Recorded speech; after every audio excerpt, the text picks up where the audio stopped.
Hola chicos, bienvenidos a un nuevo vídeo. Hoy tengo el gran placer de contar con uno de mis alumnos más antiguos. Lleva entrenando conmigo... ¿qué? 20... 20 años fijo, 24. 24, sí, 23, 24 años. 24 años, puede ser, sí. Lleva entrenando conmigo y tengo la gran suerte de que le queda entregar... Ya la tienes terminada, ¿no? Falta escribir conclusiones, introducción, Pero bueno, en noviembre entrega la tesis para convertirse en doctor en física teórica. Aquí donde lo veis, el chaval. Bueno, cuéntanos un poquitín de Pues, ti. A ver. pues sí, efectivamente. Bueno, yo hice física en Oviedo, estudié los 4 años del grado y la verdad es que me encantó estudiar física, me encantó... Hay mucha gente que se lleva una desilusión, pero no fue mi caso. Me encantó y entonces quise continuar, quise hacer un máster, no lo había en Oviedo en aquel momento, entonces bueno, me marché a Santiago. Y el máster que hice era de física nuclear y de partículas, entonces bueno, oficialmente soy físico nuclear y de partículas. Y Orientado a la física teórica, porque en física de partículas, claro, muchos podréis conocer el CERN, la gente que trabaja en el CERN puede ser teórico, pero principalmente estudia las colisiones de partículas, entonces suele ser... el modo práctico, vamos. Efectivamente, suele ser más experimental. Entonces analizan cuando colisionan partículas, pues se generan otras partículas y analizan esos datos. Entonces son más experimentales. Yo soy más teórico. Tú eres un Sheldon Cooper. Un poco... Trabajas así, ¿no? Sí. No es tan guay como lo pintan. No es tan guay como lo pintan. En verdad, tragamos mucho... Tenemos mucha pizarra, mucho de estar en la pizarra, pero mucho de ordenador. Entonces no es tan guay. No es tan guay como estar pensando así todo el rato. Pero también hay momentos. Bueno, anda. Y... Bueno, ¿y eres especialista en...? Claro, yo empecé a hacer la tesis y me especialicé en estrellas de neutrones, que es más física nuclear. Ahí sí que me orienté más a física nuclear. Pero es totalmente teórico. Estrellas de neutrones. Creo que tenemos por aquí una pequeña imagen. Eso. Efectivamente. O sea, ¿eso es una imagen o es una interpretación? No se puede. No se pueden ver así de bien. Es una recreación, es una ilustración. Probablemente hecha por. ¿Una inteligencia artificial o...? Sí, puede ser. Yo me acuerdo cuando salió el Dalí, lo primero que hice fue pedir una estrella de neutrones. Pero no era muy realista, no era muy chulo. Pero bueno, se asemejaba. Esta imagen es bastante realista, pero no es una imagen. Porque son... ¿Hay alguna cerca de nosotros, una estrella de neutrones? Creo que No. La más cercana no sé a cuánto estará. Luego hablaremos luego de lo que consideramos cercano y lejano, pero no. No, cercano me refiero. A ver, Yo creo 10 que años luz. Yo creo que no. No. No sé, o sea, no... Más o menos. Mira, hay una que es la más famosa, que esa se vio desde la Tierra. Como, bueno, el proceso de formación, lo puedo comentar también, el proceso de formación de una estrella de neutrones es por una supernova, es una explosión que se produce y eso se pudo ver desde la Tierra. Hay documentaciones de la civilización china en el año 1000, de cómo lo observaron, de cómo se iluminó el cielo por esa explosión. Y es en la constelación del Cangrejo. Vamos, pero me refiero para que se vea desde aquí. Bueno, claro, una supernova. Sí. Aquí siempre hablamos. Tengo un doctor en física teórica, que eso es una pedazo de pasada. Porque aquí siempre hablamos desde el friquismo. Totalmente. Aquí esto ya sabéis, en 6 friki, el friquismo va primero. Y la supernova sale en Star Trek, que explota un sol, por así decirse. Explota una estrella y se genera una especie de onda, de llamarada que arrasa, pero arrasa en Star Trek, arrasa si cogemos las películas de JJ Abrams, arrasa en la primera, claro, el planeta este de los... los que no son de los romulanos. Lo arrasa, pero así, pero a lo bestia, en plan de como si fuera eso un... Totalmente. Lo mítico de una explosión nuclear que va el fuego saliendo, es como una pero a especie niveles cósmicos, ¿no? Es como una especie de bomba atómica, pero muchísimo más grande, muchísimo más intensa y más grande. Y cuando se genera una supernova, ¿se forma una de estas en el núcleo? Efectivamente. Tú normalmente partes de una estrella normal y corriente, como puede ser estrellas un poco más masivas que nuestro Sol. Lo que sucede es que una estrella normalmente está sometida a la interacción gravitatoria, es decir, tú tienes una cantidad de núcleos de hidrógeno que se atraen por gravedad, entonces se están comprimiendo. Entonces, para contrarrestar esa atracción gravitatoria, lo que pasa es que se están fusionando los núcleos de hidrógeno y eso libera energía, es como la bomba H, que libera energía. Entonces una estrella es un perfecto sistema en equilibrio entre la atracción gravitatoria y la energía que se libera por estar fusionando núcleos de hidrógeno. Entonces tu hidrógeno es tu gasolina, digamos. Entonces la estás quemando hidrógeno y estás produciendo otros elementos, helio concretamente. Cuando se te acaba todo el hidrógeno, ¿qué pasa? Que ya no tienes nada que... No hay combustible. No, efectivamente, se te queda el coche sin gasolina. Entonces la gravedad empieza a comprimir más todavía. Hasta que llega un momento que los núcleos de helio están tan cerca que se empiezan a fusionar. Y entonces tu nuevo combustible es el helio. Joder. Sigue fusionándose, bla, bla, hasta que llegas... Claro, cuando se fusiona todo el helio, da lugar a fusionar el berilio, creo que es el siguiente, no lo sé. Da lugar a una cierta reacción en cadena hasta que llegas al hierro. El hierro ya no se fusiona. Ya no da lugar a fusión. Cuando llegas al hierro, entonces, se te acabó el combustible y la gravedad hace ¡boom! Y lo que sucede es que en esa... ¿Cómo decirlo? En esa compresión tan rápida, llega un momento que como el hierro no puede fusionarse y no se puede comprimir mucho más, la gravedad lo comprime muy rápido, pero llega al núcleo de hierro y rebota. Y eso es lo que genera una supernova. Es ese efecto rebote. La gravedad lo comprime muchísimo hasta que no puede comprimirse más y entonces es como que se libera. Es como una... Toda la energía ahí comprimida se libera de golpe. Efectivamente. Y eso crea la supernova y ya lo que... Todo eso que se libera es todo materia nuclear que una bomba atómica en el espacio, efectivamente, a lo bestia. Pero a lo bestia. Que arrasa planeta, arrasa todo. Si cogemos Star Trek, arrasa, pero sistemas solares. Totalmente. Esas escalas, imaginaos, es que no sé a qué distancia está esa... Una supernova arrasa los 9 planetas de nuestro sistema solar. Sí, totalmente. Al empezar, o sea, no es que... La supernova es al empezar. Sí, porque iría mucho más todavía. Sí, totalmente. Sí, se expande muchísimo. Y eso pasa cuando se explota un sol, o sea, una estrella. Una estrella, efectivamente. Cuando consume todo su combustible, la gravedad la comprime muchísimo hasta que no puede comprimirse más y entonces, boom, es como si haces así. Y después de la explosión, se genera... Entonces, en el interior de la explosión, ese núcleo de hierro, esa bolita de hierro que no pudo comprimirse, es lo que te queda. Las capas más externas de la estrella ya se fueron, fue lo que rebotó y salió fuera, y te queda una bolita normalmente de unos 10 kilómetros de radio, del tamaño de... ¿Qué radio tiene Gijón? ¿Cuánto tamaño puede tener? Sí, bueno, 10 kilómetros de radio, a ver, más o menos, bueno, como el asteroide de los dinosaurios. O sea, que no es muy grande tampoco. Es pequeño, es que es muy pequeño. Me esperaba algo más grande porque para ver eso, o sea, me refiero para estudiar un telescopio. Imagínate cuánto... 10 kilómetros. ¿Cuánta energía? ¿Cuánta energía se libera ahí? Muchísima. O sea... Y se han visto, o sea, se han detectado a nivel... Se puede afirmar que existen, ¿no? Es como, por ejemplo... Las supernovas existen. ¿Cómo se llama? El agujero blanco, Claro, eso no se ha visto ninguno. Lo comentaremos más tarde, pero es todo teórico eso. ¿Esto está demostrado? Esto está demostrado, se observan, y de hecho mi tesis, yo lo que hago es, cojo una teoría de un señor que la propuso en los años 70 y trabajo con ella. Intento, con esa teoría, ver cómo describe las estrellas de neutrones. Entonces yo, con mi ordenador y con papel y lápiz, pues genero una estrella de neutrones y digo yo, pues esta estrella de neutrones tiene un radio de, yo qué sé, pues 10 kilómetros o 12 kilómetros o 14. Aunque 10 y 14 sean números muy similares, en estrellas de neutrones puede ser muy diferente. O sea, puede dar lugar a... 1 kilómetro, 2 kilómetros se nota. Se nota, es muy... Y tiene una masa de, pues, una masa solar, una masa y media o 2 masas solares y medias. Entonces... ¿Te refieres a que pesa...? 2 veces el Sol, pero en 10 kilómetros. Y están cerquita de ser un agujero negro, pero no lo son. Hostia, pero la masa del Sol en 10 kilómetros... 2 masas de Sol. Sí. 2 masas, dos masas de Sol. Esto, vale, volviendo con el friquismo. Joder. Volviendo con el friquismo. Esto no sé, yo esto creo que lo había... Hay un libro que se llama La física de los superhéroes. Vale. Que está muy chulo. Sí. Que creo, esto no sé si me lo estoy inventando, pero tiene un fundamento. Creo que el origen de Superman, la superfuerza de Superman, reside en que él es un habitante de una estrella de neutrones. Porque tú imagínate, tú aquí en la Tierra no puedes levantar un coche. Un coche pesa muchísimo, no puedes levantar un coche. Pero en la Luna sí podrías.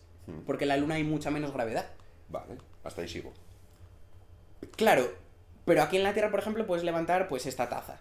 Una taza la puedes levantar perfectamente, pero en una estrella de neutrones no puedes levantarla. Porque la gravedad es tan intensa. Claro, tú tienes 2 masas de Sol en un radio de 10 kilómetros. Entonces, si tú calculas la aceleración de la gravedad, no podrías levantar esta O sea, taza. No podrías la gravedad levantarla. sería ni el cuarto de Vegeta de 100 gravedad, ¿no? Efectivamente. O sea, no llegaríamos, o sea, más todavía, No puedes... muchísimo más. Claro, muchísimo, muchísimo. Entonces, alguien que se cría allí, Llega a la Tierra... claro, levantar una montaña es una pluma. Efectivamente. Anda. Y Así por que ejemplo... Superman, mira tú. y o lo sea, que- y Krypton, o sea, Creo que originalmente, si le buscas el fundamento, el se basa en fundamento que... físico Sí, de sí. tal, de que Krypton está en pleno de un sol como el nuestro, es una estrella de neutrones lo que tiene Krypton. Efectivamente. Y Mira por tú, ejemplo, hostia. yo por ejemplo en la Tierra podemos saltar, no sé, 2 metros, algo así, en los Olímpicos. En la Luna tú podrías saltar mucho más, muchísimo En una más. estrella de neutrones ni levantar un pie. En una estrella de neutrones, bueno, por supuesto tu cuerpo, no, o sea, tú no te O sea, podrías nosotros mantener como de pie. personas seríamos aplastados. Claro, es todo. Pero Superman... Tu columna no aguantaría. Pero si una persona nace allí y puede aguantar esa gravedad, en la Tierra saltar para él sería equivalente a casi volar. Imagínate que yo... Claro, que es lo que dicen de Superman, que en realidad no vuela, que es como una salta extensión mucho, del salto. Efectivamente. Imagínate que yo puedo Hostia. saltar... ¿Qué diferencia hay entre si yo con un salto puedo ir de Gijón a Oviedo? La gente diría, este chico vuela, este chico puede volar. Pero para mí es un salto. Esa es la... Es esa la cosa. La cosa es Superman. Hostia, mira tú las estrellas de neutrones, ¿para qué nos pueden...? No me acordaba, me acabo de acordar de esto. Mira Sí, tú, sí, uy, no, buen dato, es buen buena, dato, es buen buena, dato. Bueno, y os preguntaréis, ¿a qué viene toda esta charla de física y tal y cual? Bueno, pues hace unos días salieron unas imágenes de un ex alto cargo de inteligencia, vamos, no sabemos, no sé muy bien de qué agencia, declarando en el Senado que habíamos sido visitados por extraterrestres, que teníamos la nave espacial, sus cuerpos, solo falta que charlaran un poco con ellos y tomaran un café. Totalmente. Pero bueno, somos unos fans, este hombre Sí. y es doctor en física teórica, pero somos unos fans de la ciencia ficción. Entonces se me ocurrió hacer este vídeo analizando un poquito, desde la perspectiva de la física que conocemos, qué nos podríamos encontrar o qué nos da por pensar viendo lo que nos comentó este señor de que la nave espacial, bueno, lo mítico de Roswell, ¿no? Que a parecer Claro. se confirma, según si cogemos su declaración, como claro, hasta que lo mítico, ¿no? Claro. Hasta que aportes pruebas, Efectivamente. bueno, vamos a teorizar. Pero bueno, empecemos por el principio, así a voz de pronto. Vivimos la Vía Láctea, Sí. que Nuestra galaxia. mide... ¿Cuánto mide más o menos? Tenemos por aquí una foto de la... Bueno, una foto, a ver, una recreación. La Vía Láctea, que más o menos, si lo tomamos como que es una circunferencia, de diámetro, ¿qué tendría? 150.000, 200.000 200.000 años luz, más o menos. años luz, sí. 200.000 años luz de un lado a otro. Eso es. Y nos la tenemos que imaginar como un donut. No es plana, o sea, tiene grosor, es gorda. Eso. Y de arriba abajo tiene unos 2.000 años luz de distancia. O sea, es un donut bien gordo, ¿eh? Sí, como una... Sí. 200.000 años luz por 2.000 años luz, menuda rosquilla. Sí, sí que la ves, sí, efectivamente. Bien. Unos entre 100.000 millones y 400.000 millones de estrellas, si no Claro. recuerdo mal. Claro, parecen números... Era lo que comentaba. Entre 100.000 millones, a ver, que el Sol es una estrella. Claro. 100.000 millones y 400.000 millones. Lo primero que cuando busqué el dato, porque la verdad que me preparé un poco el vídeo, no como el de One Piece, cuando busqué este dato digo yo, ostras, 100.000 millones, 400.000 millones, o sea, no se puede ajustar un poco en plan de, a ver, ya hemos contado más de 200.000, vamos a decir entre 200.000 y 400.000 millones. O sea, Claro, porque me es refiero, que- hay un margen muy tocho. Es que no... O sea, la manera de sacar el número de estrellas que hay en una galaxia no puedes contarlas. O sea, no es puedes por, contarlas. mira, es por probabilidad. Tú lo que haces... Efectivamente. Tú es como si, por ejemplo, tienes un cubo lleno de pelotitas. Y entonces tú puedes decir, bueno, pues en vez de contarlas, yo qué sé, si son 500 pelotitas, puedes decir, puedo o contarlas o... Voy a medir cuánto mide una pelotita o cuánto ocupan 5 pelotitas y voy a ver cómo de grande es el cubo que tengo. Y entonces divido el volumen del cubo entre lo que me ocupan las pelotas y multiplico y ya está. Entonces, más o menos se sabe. Las estrellas que hay en una parte de la Vía Láctea y extrapolaron al tamaño. extrapolas, eso es. Anda. Es así como se... Por eso, claro, entre 100.000 millones y 400.000 millones de estrellas. Es que me Sí. parecen, o sea, 100.000 millones Claro, y claro. 400.000. Es que son números que no, vamos, no se me ocurriría imaginar. Ya, esto todo... Contando que el Sol es una. Claro. A ver, 100.000 millones. Claro. Madre mía. Totalmente. Pero bueno, entre todos estos datos, esperad un momentín que voy a coger la chuleta, que la tengo yo por aquí. Aquí está. Yo a la antigua, en papel. Bueno, pues contamos que hay dicen, vamos, que hay unos 6.000 millones de planetas terrestres, o sea, que tienen, vamos, similares a la Tierra, vamos, similares a la Tierra, pero de esos 6.000 millones, unos 300 millones, bueno, y eso ya son menos, 300 millones de planetas, que pueden ser habitables, que pueden tener atmósfera y tal, extrapolando más o menos a nivel estadístico hablamos, 300 millones. Unos 300 millones los habitables. Hay más personas en la Tierra que planetas habitables. Me parecen muchos, 300 millones de planetas habitables, o sea, en plan de que puedan tener atmósfera y agua. Hablamos de habitables, siempre se habla de habitable en el espacio en plan de atmósfera y agua. Atmósfera y agua. Punto. O sea, en Marte puede ser habitable porque hay agua congelada debajo. Es cierto, es cierto. O sea, pues ahí puede haber microbios, puede haber estos, ¿cómo se llaman estos que viven en condiciones extremófilos? Que viven en condiciones extremas, como los tardígrados, estas cosas. El tardígrado. Puede haber el oso de agua ¿no? Sí, el oso de agua, el tardígrado. O sea, pero cuando hablamos de 300 millones de planetas habitables que tienen agua, y si hay agua puede haber vida, punto. Sí. No extrapolamos a una atmósfera, tiene que haber verde o sí. No. Hablamos en términos tal. Claro. Bien. El telescopio Kepler, creo que se llama, ya detectó hace unos años, bueno, no os digo, o sea, Kepler 438b y 442b, pero bueno, dicen que son son bastante probables, como por lo que hemos observado, de que haya vida en ellos. Y están a 1200 años luz. Bueno, dices tú, hostia, lejos, o sea, no vamos. De eso podemos decir que los alienígenas estos que nos visitaron en Roswell no vienen de ahí, demasiado lejos. Vamos a ser menos entusiastas.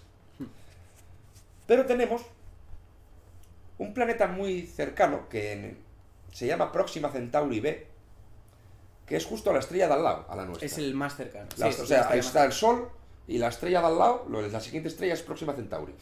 Y ahí hay un planeta que se llama el Próxima Centauri B, que hace unos años Australia detectó ondas de radio que provenían de ese planeta.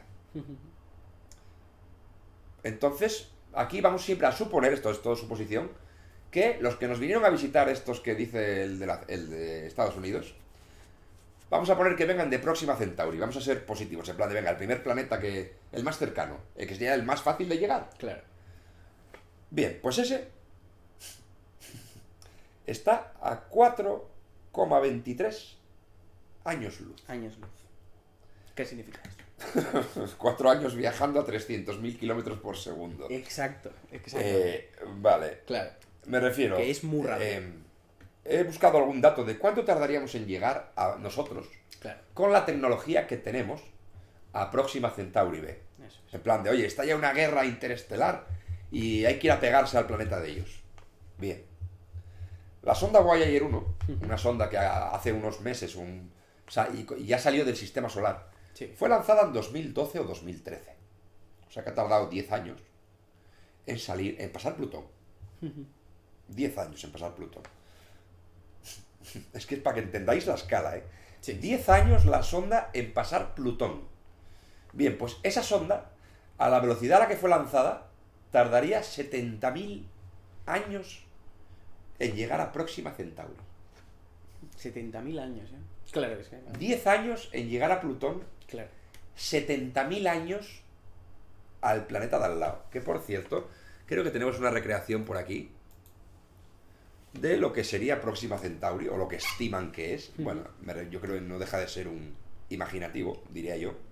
Pero bueno, dicen que es un poco más grande que la Tierra. Sí. Creo que es 1,3 veces la Tierra, algo así. Creo que sí, Un poco más grande. Sí. Pero bueno, y que está en la órbita, que en teoría está a una distancia del enlace habitable, sí, y que tiene atmósfera y tal. O sea, que puede ser habitable. Entonces, 4 años luz. Claro.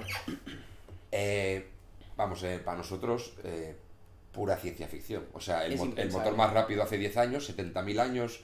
Los motores de ahora, pongamos que 20.000 años. Tardaríamos en llegar 20.000 años viajando. Por ejemplo, claro, no... O sea, nosotros ya, si de verdad ellos tienen la tecnología para venir, a nivel físico, nosotros... nos revientan. O sea, somos neandertales, ¿no? Sí, absolutamente. Neandertales o monos, no hemos ni evolucionado todavía. Tal cual. A nivel. O sea, que ya tenemos las de perder.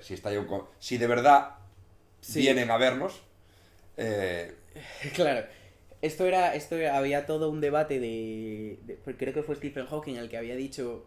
Claro, todos en verdad nos sentimos como muy... Sí, tenemos muchas ganas de conocer... Sí, sé cuál es ese debate, que ponía el ejemplo Stephen Hawking de lo que pasó en América. Y lo que pasó con cualquier civilización a nivel de la Tierra, va por ahí. avanzada, Va por ahí. que descubrió una menos avanzada, claro. Se la comió. Efectivamente. Entonces igual no nos conviene. Sí, puede ser un Independence Day, ¿no? Sí, podría serlo. Bien, aquí ya que tenemos un doctor, bueno, casi, sí, no, doctor, porque la tesis la vas a abordar. Doctor en física teórica, vamos a hablar un poquitín de... Pues, ¿Qué posibilidades hay de viajar por el espacio?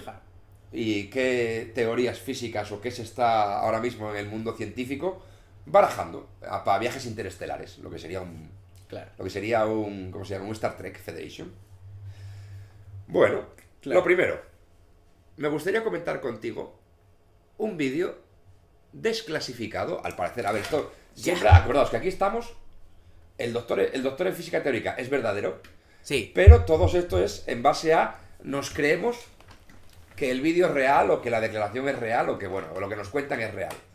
Este vídeo nos deja ver, al parecer, un ovni que fue grabado con las cámaras infrarrojas de un caza americano. Sí. Ahora justo tenemos la parte del vídeo que no se ve.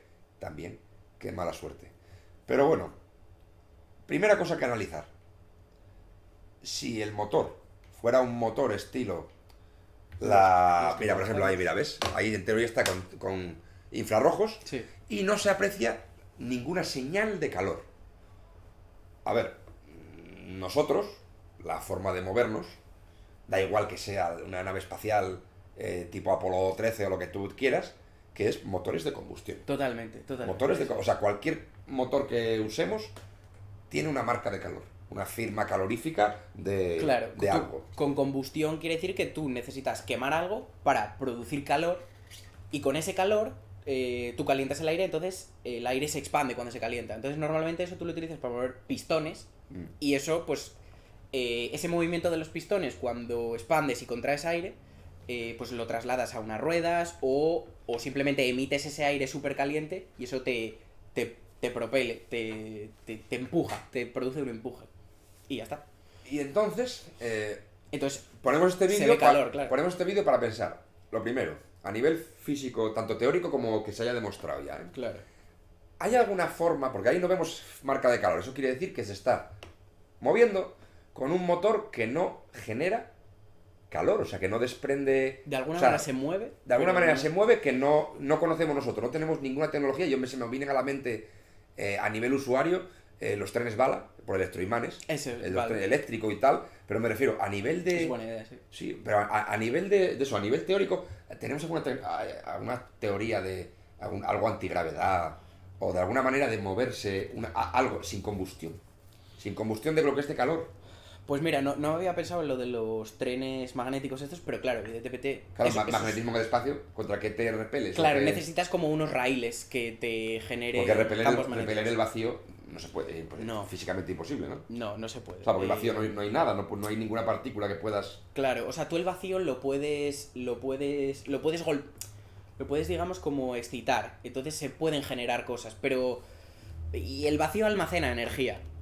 Realmente, el vacío no está puramente vacío, porque igual lo oísteis en algún momento, en mecánica cuántica hay una cosa que se llama el principio de incertidumbre, que... Eso me suena, ese sí. Claro, básicamente te dice que... por ejemplo, el vacío no tiene... No está totalmente vacío, es que es complicado de comentar. Por ejemplo, tú puedes tener del vacío espontáneamente, tú puedes generar energía del vacío, pero durante una fracción de tiempo pequeñita. Pero eso sucede. O sea que... pero vamos...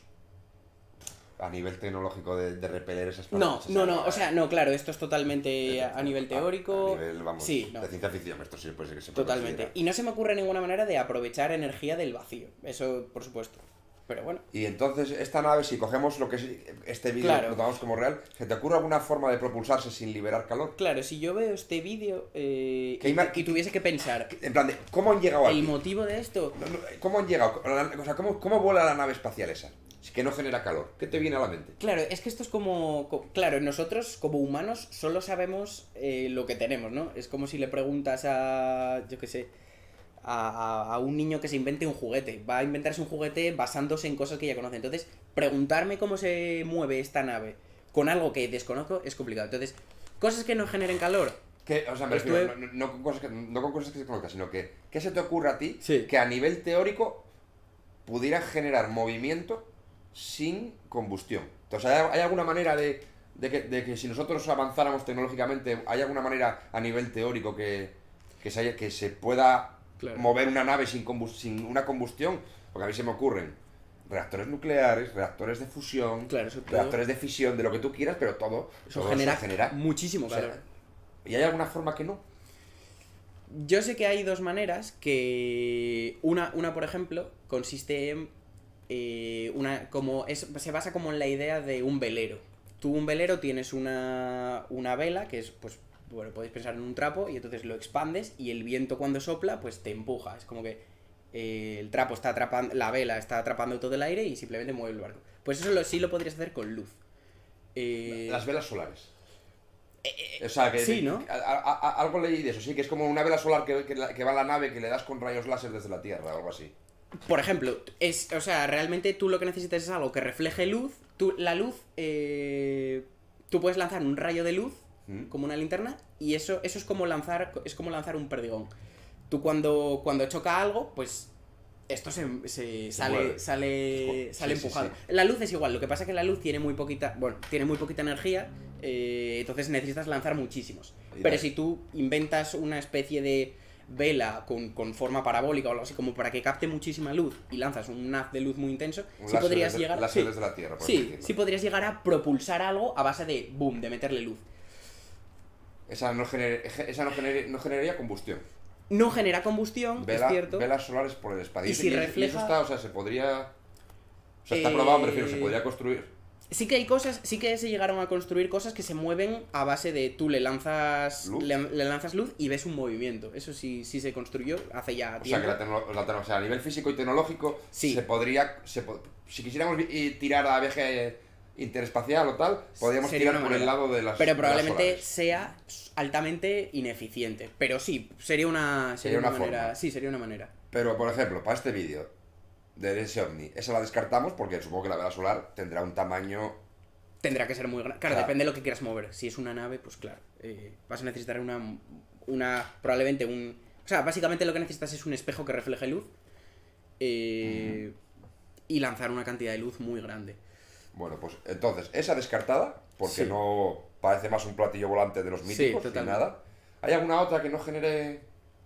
Yo había leído que... por ejemplo, hay una que consiste, que tiene dificultades técnicas, pero teóricamente sería posible, que sería... tú cuando colisionas materia y antimateria... cuando colisionas... ¿Cómo se llaman esos? ¿Propulsores antimateria? Algo efectivamente, así. efectivamente. La antimateria, está por todos lados. Era que no es, coña. Claro, a ver, la antimateria es más común de lo que puede... Aunque tenga un nombre muy exótico, es muy interesante, pero se utiliza en hospitales, por ejemplo. Sí. Por ejemplo, hay una cosa que se llama el PET, que es tomografía por emisión de positrones. Los positrones son la antipartícula del electrón.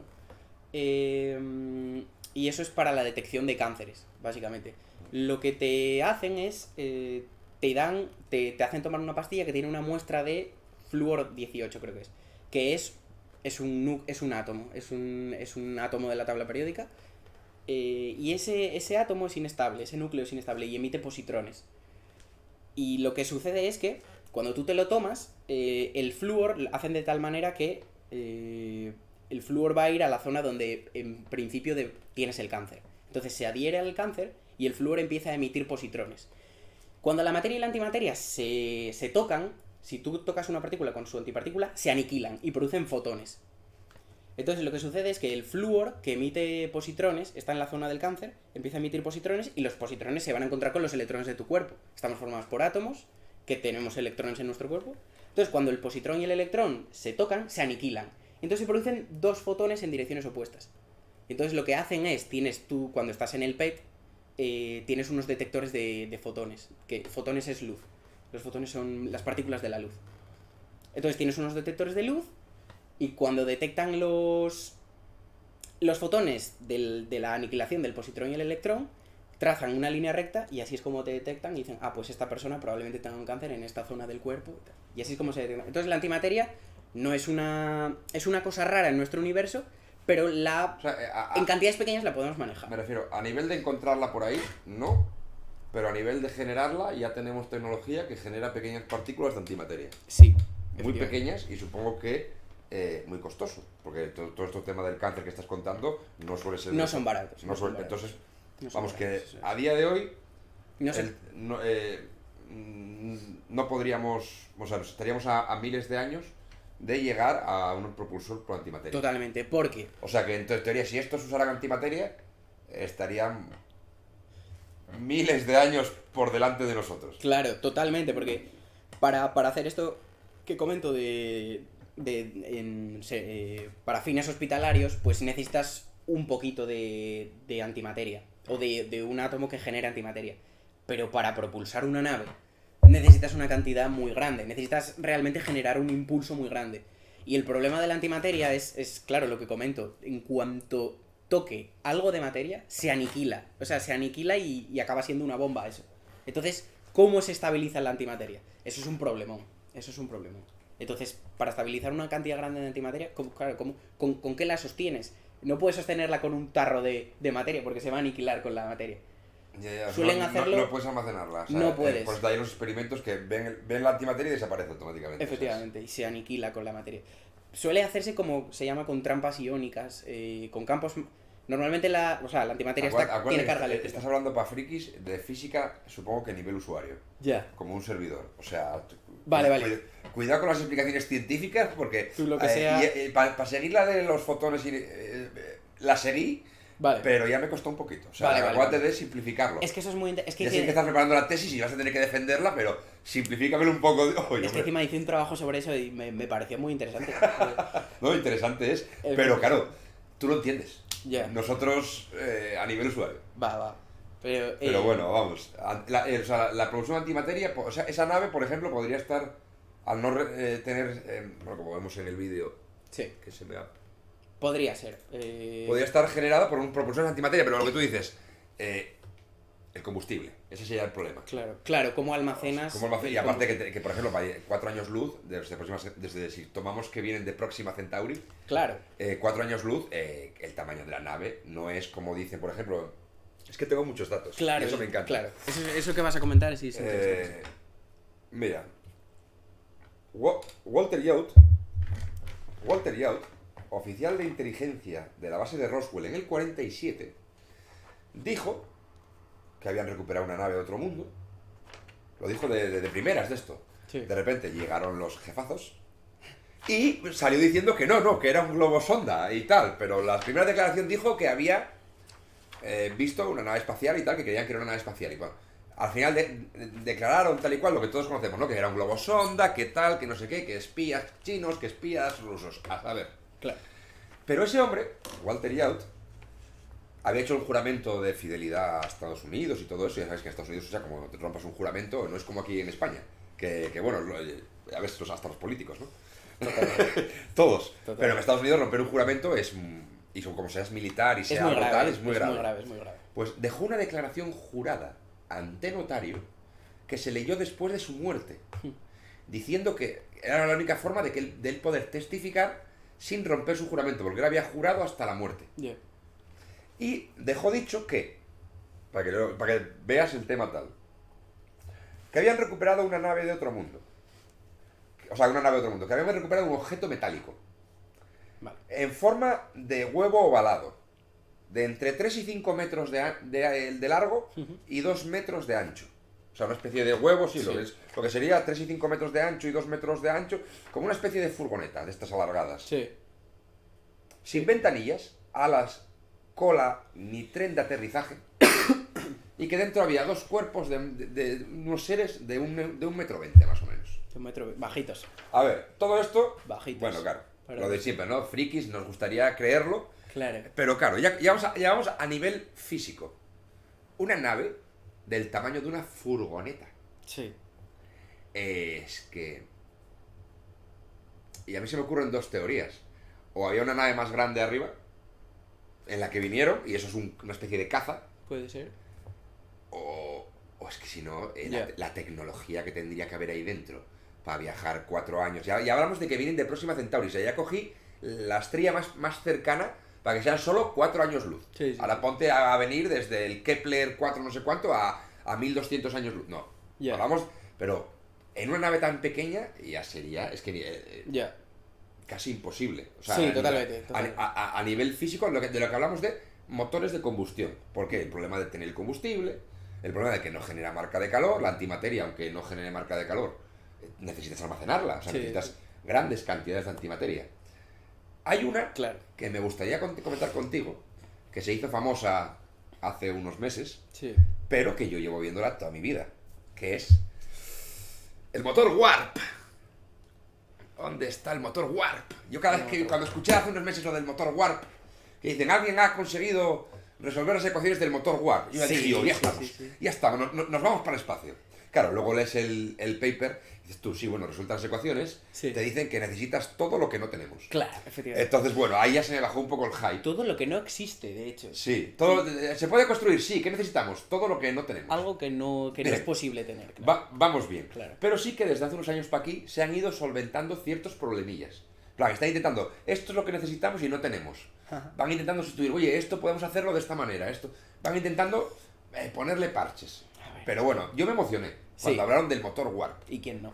A ver, pues, todo fan de Star Trek, ¿Y quién no?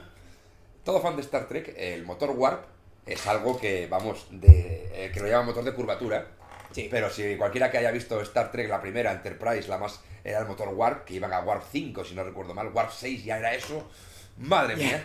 Y Warp 3 iban parados, al parecer. Ya. Bien, lo primero que te quiero comentar. Sí. Warp. ¿Qué coño es un Warp? Claro. O sea, me refiero. Vamos, el motor Warp. El Warp es una unidad de velocidad, en plan de como el año luz, o es una unidad. ¿Un Warp tiene medida o se llamó así por otra cosa? Me refiero. Claro. Warp, la traducción es una palabra en inglés. La traducción es curvatura. Se puede traducir por curvatura. De ahí lo de motores de curvatura Efectivamente. en Star Trek. Exactamente. Y me refiero. Pero no es una medida de. O sea, Warp no es una medida. No. Es como No, decir porque- Ferrari Testarossa, ¿no?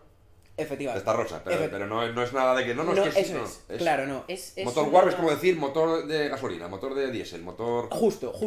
Es exactamente eso. Ah. Es un tipo de motor que utiliza la curvatura para moverte. Efectivamente. Va. Claro, Warp no... Entonces lo que tiene Star Trek que dicen. Vamos a Warp 3, a curvatura 3, curvatura 5, Claro, es como... curvatura 7. Yo creo que lo ¿Hay utiliza- velocidades en Warp o es.? No, ¿O claro, eso ya esto- es ciencia ficción de la serie?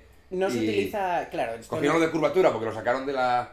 Claro, del, Porque supongo que del que tendrá trabajo años. de este... Sí, Pero vamos, no se puede aumentar el Warp, no es. no. Warp es simplemente ¿cómo se llama? Esto es como... Pero esto es como... Pero podrías inventarlo, quiero decir, no es muy loco. Es, por ejemplo, como ir a Mach. Mach 1 es la velocidad del sonido. Eso lo dicen, por ejemplo, En Top Gun. en aviación militar. En general, los En Top Gun, la última, Match 10, Maverick. Claro, Mach quiere decir, pues Mach 2, 3, 4, quiere decir que vas a 2 veces la velocidad del sonido, 3 o 4, lo que sea. Claro, y eso es una unidad pero de Warp, medida. al no ser, es curvatura, pero no hay. Claro. ¿Hay alguna velocidad que sea velocidad de curvatura, como dicen en Star Trek? No, pero se lo podrían haber inventado y podrían haber definido una... Por ejemplo, ¿cuántas veces la velocidad de la luz vamos? Pues a 2, a 3, a 4... Y eso se llaman los Warp 1, Warp 2, Warp Sí, 3. eso ya te digo, eso no se utiliza... No se utiliza a nivel físico real. No, O sea, no, a no nivel se físico utiliza. es motor Warp. Es se el acabó. motor Warp. No hay pero Warp. funciona, no. O sea, que yo sepa, no. Y. La verdad. Bueno, sí, a nivel usuario. Sí. ¿Cómo funciona? O sea, porque me refiero, yo en la Claro. serie, tú ves al mítico ingeniero allá abajo, Sí. con los núcleos de curvatura y tal, o sea, el generador ahí de, como si que parece un reactor nuclear ahí, y ahí se genera el warp. Sí. Pero eso es a nivel Star Trek. A nivel real, el trabajo de Miguel Alcubierre. El mexicano, sí, Miguel Alcubierre, sí. ¿Cómo funcionaría? O sea, ¿cómo sería? Porque, por ejemplo, este diseño de nave, en teoría, dicen que no. Porque en teoría, al parecer, que la nave tiene que... Porque yo escuché que funciona plegando el espacio. Efectivamente. Exactamente. Claro. Porque plegar el espacio sí, bueno, ciencia ficción, cojo el espacio y hago así. No, pero me refiero... Vamos a ver. Claro, esto todo lo que voy a comentar es pura teoría.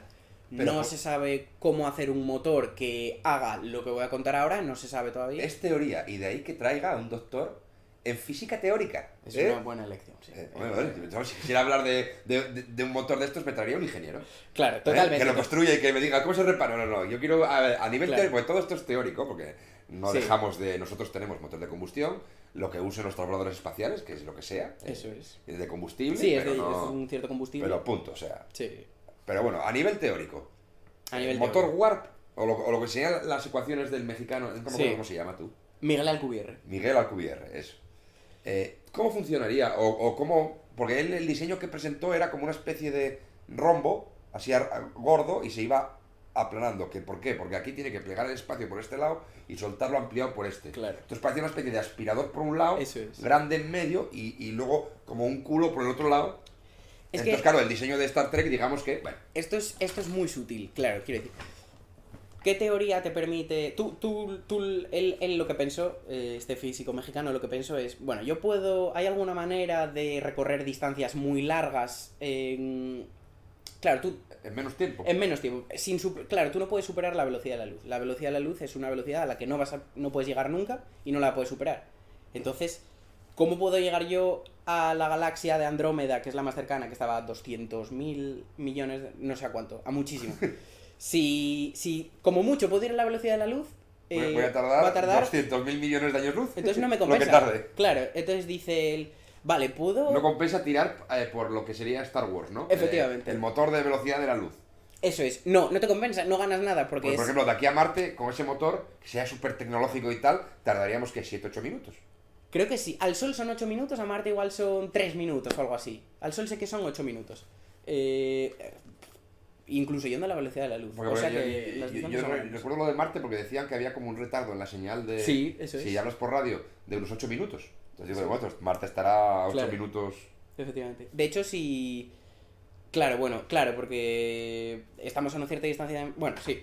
De hecho, si de repente que nos quitasen el Sol ahora mismo, no nos daríamos cuenta hasta dentro de 8 minutos. Porque claro, el Sol está emitiendo luz, si lo quitan de repente, a mí me está llegando la luz... Nosotros nos está llegando... como funcionan las estrellas. La que de dicen hace que 8 hay muchos minutos. que ya han explotado ya y que vemos simplemente y que sigues viendo, la luz que estaba ahí, pero que ya no está la estrella. De hecho, si alguien viviese en Próxima Centauri y mirase para la Tierra, nos estaría viendo hace 4 años. Yo estaría todavía acabando el grado, probablemente. El máster. No sabría todo esto que os estoy contando.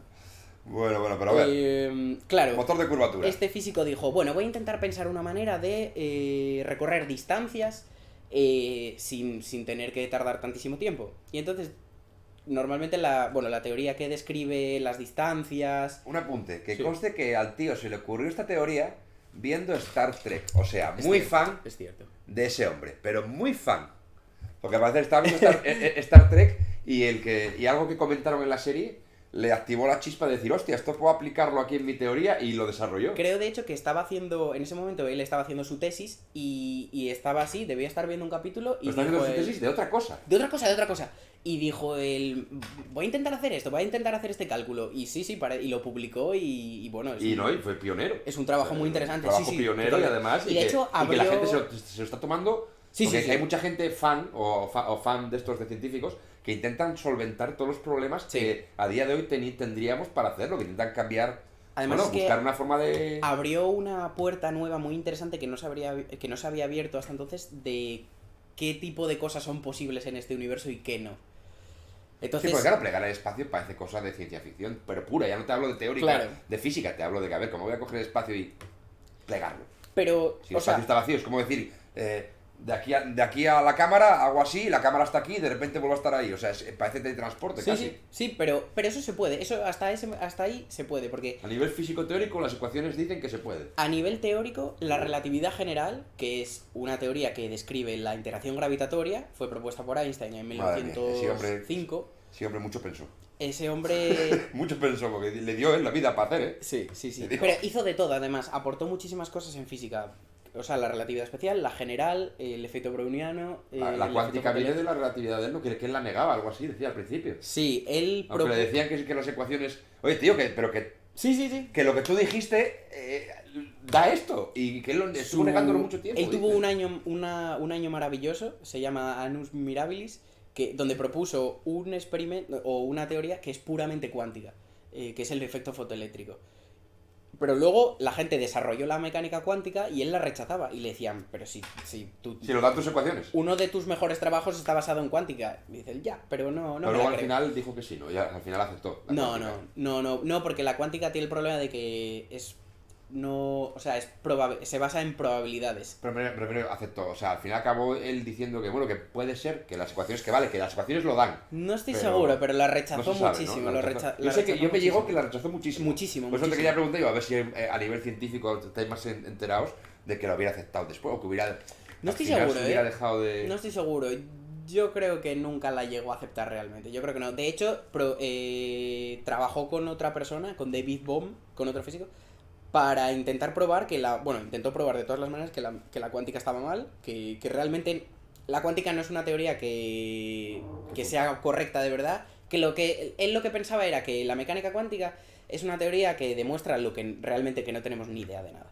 Pero en realidad es así, porque la gente que entra en cuántica, o sea, si ya los físicos, como decían en Big Bang Theory, los físicos teóricos acaban tarumba, a ver cuánto te queda a ti. De tanto pensar y tanto tal, acaban medio cebollados. Los de la cuántica deberían acabar guapos, porque es que ahí ya, si lo miro cambia, si no lo miro... O sea, eso tiene que ser ya... Pero la cuántica hoy en día está está totalmente establecida y todo físico sabe cuántica y la cuántica está llevada ya... O sea, la teoría que más se trabaja ahora es teoría cuántica de campos.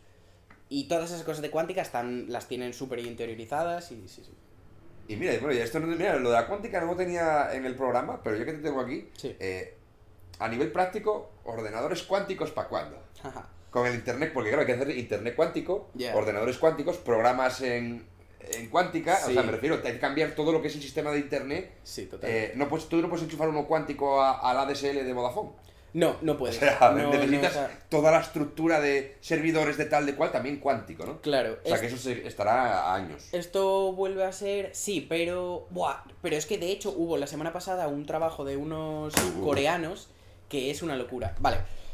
A ver. Claro, a ver. Paréntesis. Se nos está... Paréntesis.